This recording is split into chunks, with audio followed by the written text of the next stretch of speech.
የኢትዮጵያ ቴሌቪዥን ተመልካቾቻችን አሁን የምንገኝበት በምስራቅ ባሌ ሲሆን ድሬ ሼክ ሁሴን ነው። ድሬ ሼክ ሁሴን እንግዲህ በኢትዮጵያ የቱሪስት ቦታና የእምነት ቦታ ሆኖ ይታወቃል ማለት ነው። በአመት በርካታ ሰዎች ወደዚህ መጥተው የስርዓተ ጸሎት የሚያደርጉ ሲሆን ይህም ደግሞ ከቱሪስት አኳያ ከፍተኛ የሆነ የህዝባዊ መተሳሰርና ቱሪስቶቹ ወደዚህ መጥተው ይህንን ቦታ ይጎበኛሉ። በዚህ አካባቢ እንግዲህ እኛም እዚህ ተገኝተን ወደ ውስጥ ገብተን ደግሞ ድሬ ሼክ ሁሴን ምን እንደሚመስልና ያለውን ነገር ወደ እናንተ የምናቀርብ ይሆናል። አብራችሁን ሁኑ። ድሬ ሼክ ሁሴን ማለት በመጀመሪያ ድሬ የሚባለው ሰፊ መሬት ይባላል። ግን እዚህ ድሬ የሚል ዝም የተያዘ ሰው ነበር ከሼክና ሁሴን እንደ አባ ገዳ ወይም እንደ ጎሳ መሪ በሱ ስምና የሼክና ሁሴን ስም አንድ ላይ አድርጎት የድሬ ሼክ ሁሴን ተብሎ ተሰየመ ቦታ ማለት ነው። ከዛ ሼክና ሁሴን ስራቸውን ቁርአን ሲያስተምሩ ዳሃዎችን ሲተባበሩ ነበሩ። ያን ጊዜ በጊዜያቸው በ11ኛው ክፍለ ዘመን ውስጥ ነው ሼክና ሁሴን የነበሩት። በዛኛው ጊዜ ቁርአን ሲያስተምሩ ሐዲስን ሲያስተምሩ የሚማሩ ተማሪዎች ከ6666 በቁርአን አያ 6666 ነው። በዛ አያ ልክ ተማሪዎች ነበራቸው። ተማሪዎቹ ከየትም ሀገር ማለት ነው ብዙ ሀገሮች የተወጣጡ ናቸው። ያ ተማሪዎች 66 ቋንቋ ተናጋሪ ናቸው። ያንን ተናጋሪዎቹ እዚህ እሳቸው ጋር የሆኑ ይማሩ ነበር። ሲማሩ የአካባቢው ህዝብ ቤዛውን ሲያመጡ አንድ ጊዜ ይበዛል፣ አንድ ጊዜ ያንሳል። እሱም በማየት በአረፋና በዛራ ገልገል ጎበና በአሁኑ በዓል ላይ በአመት ሁለቴ ሰው እዚህ ስንቅ ይዞ እዚህ እንዲመጣና ዳዕዋ እንዲያደርጉበት አደረጉ ማለት ነው። እንግዲህ አሁን ያሉንን የተለያዩ መስጊዶች እዚህ እንደሚገኙ ነው የነገሩን። ወደ ውስጥ ገብተን እስቲ ለተመልካቾቻችን የምናደርሱና ትልቁን በር ገባን። በመጀመሪያ ሁለተኛ በር ነው ይሄ። ውስጥ እንገባለን ማለት ነው። አሁን ውስጥ ስንገባ እንዴት እንደተሰራ ማን እንደሰራ እንገልጸዋለን።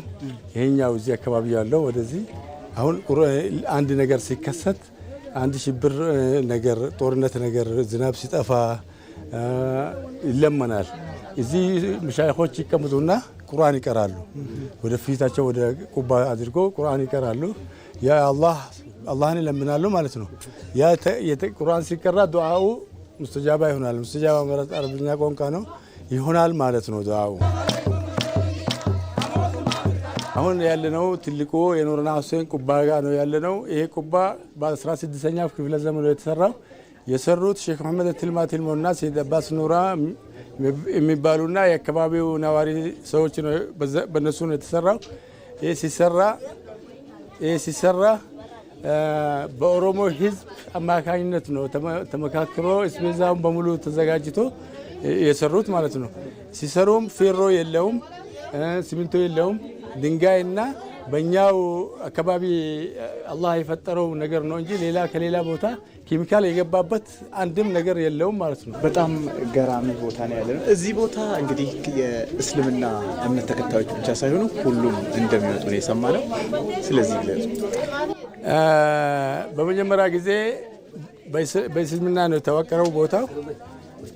በእስልምና የተዋቀረው ህዝቡ ብዙ ህዝብ ይሰበሰባል እዚህ ላይ። ዳግማዊ ምኒልክ የነበረው ያን ጊዜ የኦሮሞ ህዝብ እዛ ላይ ተሰብስበው አንድ ነገር ሸር ነገር ይሰራል ማለት አንድ ክርስቲያኖችን ወደዚህ ይልካል ለመራጃ ማለት ነው። ወደዚህ ሲልከው እነዛ ይመጡና ህዝቡ ምእመናኑ አላህ መለመንና ለሀገር መለመን እንጂ ለሰላም መለመን እንጂ ምንም ፖለቲካ ነክ ነገር የሚሰራ ነገር እዚህ ውስጥ የለም ማለት ነው። ሰውየው ያንን ሰርቶ ሲመለስ ሪፖርት የሚያደርገው ነገር ሲያጠፋ እሱን ይቀይርና ሌላውን ያመጣል። በሚቀጥለው አመት ያ ሰውየው ለራሱ ስቤዛ ነው ለራሱ ወጪ ነው እዚህ የሚመጣው። ክርስቲያን ያን ጊዜ ነው የጀመረው ማለት ነው። አሁን ያለነው ዋናው ፖይንት የኑርና ሁሴን ቁባ ቦታ ነው ያለነው። ቁባ ማለት ገሞ ማለት ነው። እንደ በኦሮምኛ ከፍ ተደርጎ የተሰራ እንደ ቤት ነገር ነው። በ16ኛው ክፍለ ዘመን ነው የተሰራው። የሰሩት ቅድም እንዳልኩ ሼክ መሐመድ ትልማቲልሞና ሰይድ አባስ እዚህ አካባቢ የኦሮሞ ብሔረሰብ የሚኖሩት ናቸው። ከነዚህ ጭምር ማለት ነው። ስለዚህ ይሄኛው እስከዛ ጀምሮ ዚያራው የተጀመረው በ11ኛው ክፍለ ዘመን ነው። ቁባው ነው የተሰራው እንጂ የተዋቀረው ቦታው በ11ኛው ክፍለ ዘመን ነው። 1000 ዓመት ምናምን ደርሷል ማለት ነው። አሁን እስከ ዛሬ ድረስ የያዙት ነገር ምንድን ነው?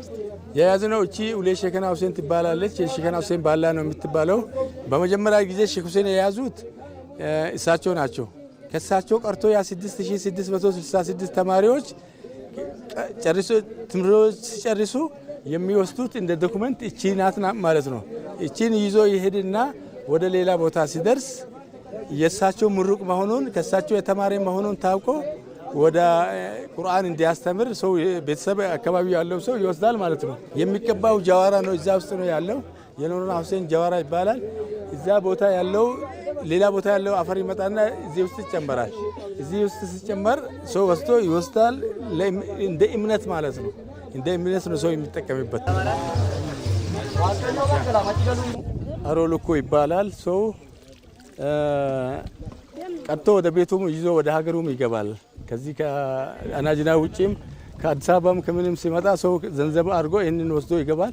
ለመድኃኒትነትም ይጠቀሙበታል። ምክንያቱም ሼክና ሁሴን በጊዜያቸው እሳቸው እቺ ኩሬ ስለተቆፈረች በ11ኛው ክፍለ ዘመን ሲለምኑት ነበር። እዚህ የገባውን ውሃ ለህዝቤ መድኃኒት አድርግልኝ፣ የታመመው ያሽርልኝ ብሎ ስለለመኑት ህዝቡ አሁን ለመድኃኒት ወስዶ ይጠጣል፣ ይወስዳል።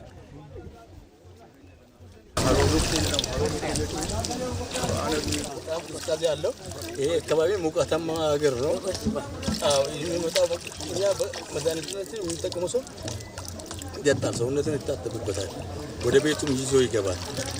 ለጥቂሜታ አለው ማለት ነው። ለምግብ ይበሰልበታል፣ ምግብም ይሰራበታል፣ ሰውነቱን ይታጠብበታል። ሰውነቱ ለጣሃራ ሳይሆን ዝም ብሎ ነው እንጂ አሁን ለምን ጉንኘት ምናምን አድርጎ ይሄን መታጠብ ትክክል ነው። ቁርአን ስላለው ማለት ነው።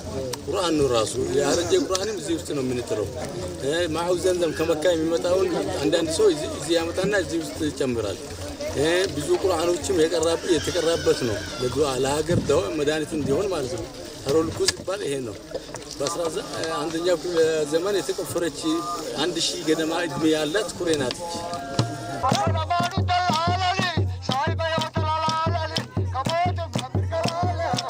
ከድሬ ሼክ ሁሴን በድሬ ሼክ ሁሴን ነው የምንገኘው አሁን ማለት ነው። ይሄ ትልቁ መስጊድ ሲሆን በ16ኛ ክፍለ ዘመን እንደተገነባና ያለምንም ቴክኖሎጂ እስከ ዛሬ እንደቆየ ነው እዚህ የነበሩት የገለጹልን ማለት ነው። እኛም እሳቸውን እያመሰገንን መልካም ቆይታ። መልካም ቆይታ።